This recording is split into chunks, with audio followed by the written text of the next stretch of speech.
ദേശീയപാതയിലെ വിള്ളൽ വിഷയത്തിൽ മുഖ്യമന്ത്രി പിണറായി വിജയനും പൊതുമരാമത്ത് മന്ത്രി PA മുഹമ്മദ് റിയാസിനെയും പരിഹസിച്ച് പ്രതിപക്ഷ നേതാവ് VD സതീശൻ. ദേശീയപാത നിർമ്മാണവുമായി ആ മുതൽ ഇക്ഷ വരെ ഒരു ബന്ധവുമില്ലെന്നാണ് മുഖ്യമന്ത്രി ഇപ്പോൾ സമ്മതിച്ചിരിക്കുന്നത്. എല്ലാം കേന്ദ്ര സർക്കാർ ചെയ്യുന്നതാണെന്നാണ് മുഖ്യമന്ത്രി പറഞ്ഞത്. എന്നാൽ പൊതുമരാമത്ത് മന്ത്രി പറയുന്നത് ഇനിയും റീൽ ഇടുമെന്നാണ്. ദേശീയപാതയിൽ 50 സ്ഥലത്തെങ്കിലും വിള്ളൽ വീണിട്ടുണ്ട്.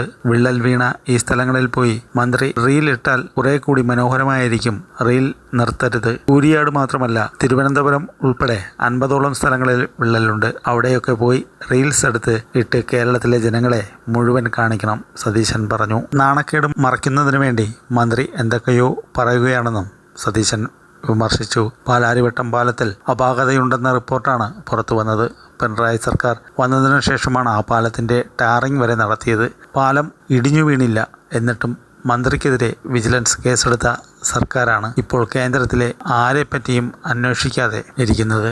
ഇപ്പോൾ വിള്ളൽ ടാർ ചെയ്താൽ മതിയെന്ന അവസ്ഥയിലാണ്. വലിയ മഴ വരാൻ പോകുന്നതേയുള്ളൂ, വലിയ വിള്ളൽ കാണാൻ പോകുന്നതേയുള്ളൂ, സതീശൻ പറഞ്ഞു. ആദ്യം ഉമ്മൻചാണ്ടി കൊണ്ടുവന്ന വിഴിഞ്ഞം തുറമുഖത്തിൻ്റെ ക്രെഡിറ്റ് എടുക്കാൻ നോക്കി. അത് കേരളത്തിലെ ജനങ്ങൾക്ക് മനസ്സിലായി. വിഴിഞ്ഞത്തിൻ്റെ പൂർണ്ണമായ ക്രെഡിറ്റ് ഉമ്മൻചാണ്ടി സർക്കാരിനാണ്. രണ്ടാമതായി കേന്ദ്ര സർക്കാർ നടപ്പാക്കുന്ന ഒരു പദ്ധതിയുടെ ക്രെഡിറ്റ് പൂർണ്ണമായും ഏറ്റെടുക്കാൻ നോക്കി. 4ാം വാർഷികത്തിൽ അതിന് വിള്ളൽ വീണു. ഞങ്ങൾക്ക് വലിയ സന്തോഷമായി എന്നതാണ് മന്ത്രിയുടെ പരാതി. ഞങ്ങൾക്ക് സന്തോഷമല്ല, MP-മാർ ഉൾപ്പെടെ ഞങ്ങളെല്ലാം റോഡ് നിർമ്മാണത്തിൽ അശാസ്ത്രീയതയുണ്ടെന്ന് എഴുതി കൊടുത്തിട്ടുണ്ട്. തെരഞ്ഞെടുപ്പിന് മുൻപ് പണി പൂർത്തിയാക്കി 8 മമ്മോൻ ചമയാൻ ശ്രമിച്ചതാണ് 4ാം വാർഷികത്തിൽ പൊളിഞ്ഞു താഴെ വീണത്, സതീശൻ കൂട്ടിച്ചേർത്തു.